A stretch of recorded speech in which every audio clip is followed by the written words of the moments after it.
তিনতলা উপর থেকে, তিনতলা ভবন থেকে একজন মানুষ যদ্দূর দেখে, 30 তলা ভবনের উপর থেকে কি ওইরকমই দেখে?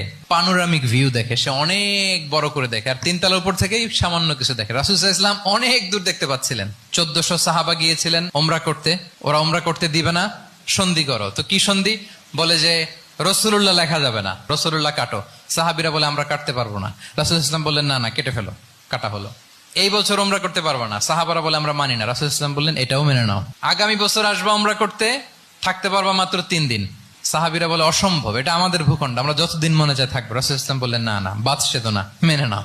মক্কা থেকে কোনো লোক মদিনায় গেলে আমাদেরকে মক্কায় ফেরত দিতে হবে, কিন্তু মদিনা থেকে কেউ মক্কায় আসলে আমরা ফেরত দেব না। একটার পর একটা সবগুলো কাফিরদের পক্ষে যায়। কোন সাহাবা রাজি হচ্ছেন না, কিন্তু আল্লাহ রাসূল সাল্লাল্লাহু আলাইহি ওয়াসাল্লাম কি বলেন? মেনে নাও, রাজি। তিনি চিন্তা করলেন কিছু বছর যদি আমাদের মধ্যে দাঙ্গা হাঙ্গামা যুদ্ধ বন্ধ থাকে, আমরা গ্লোবালি ইসলামকে ছড়াই দিতে পারবো। এই হুদাইবিয়ার এই চুক্তি, যেটা আদতে অ্যাপারেন্টলি মনে হচ্ছে সব আমাদের বিপক্ষে যায়, আসলে এইটাই আমাদেরকে ভূমি ধস জয় এনে দিবে।